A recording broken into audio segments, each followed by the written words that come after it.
Name is Shahzada Babarshir, and in this digital story I am going to describe about inequality and inequity.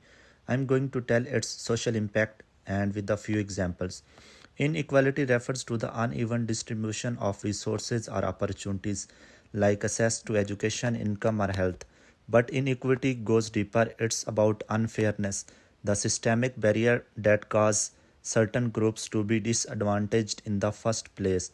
While inequality is measurable, inequity is structural and far more difficult to dismantle.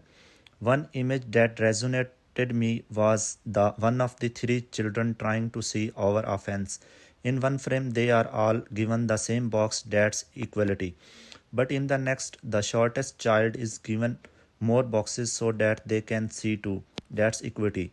This image helped me to see that fairness does not mean treating everyone the same, but giving each person what they need to thrive. Inequality is about differences.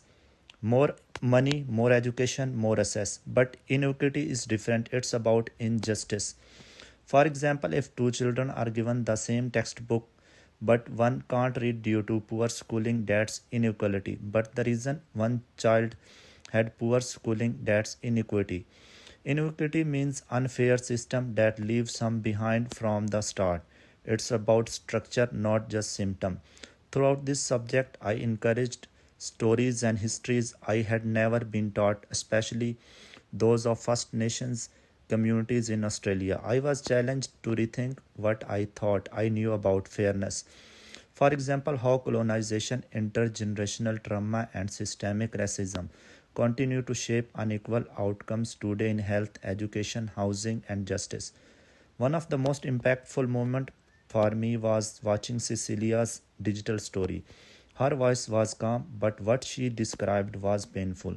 She spoke about racism in subtle ways, being watched in stories not believed by doctors assumed to be less capable. These were not just isolated incidents but were a lifetime of being treated as less than.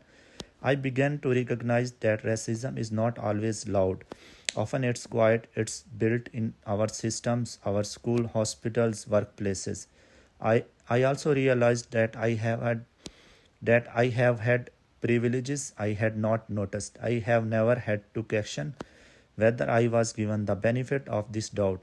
That realization was humbling and necessary, especially how it affects First Nations people. Despite higher rates of chronic illness, Aboriginal and Torres Strait Islander people often avoid healthcare due to fear of discrimination or cultural insensitivity. Health services should be places of healing, not harm. But when systems are built without considering cultural safety, they reproduce inequity. What I learned is inequity does not create gaps, it keeps them open, whether it's health, education, housing, or justice. Learning about the legacy of dispossession and the ongoing fight for land rights made me question how I benefit from system built on exclusion. Let's take education. A child born into a wealthy suburb has access to well funded school, safe housing, and healthy food. Another child, perhaps Aboriginal Torres Strait Islander, may face overcrowded housing, racism at school, and limited access.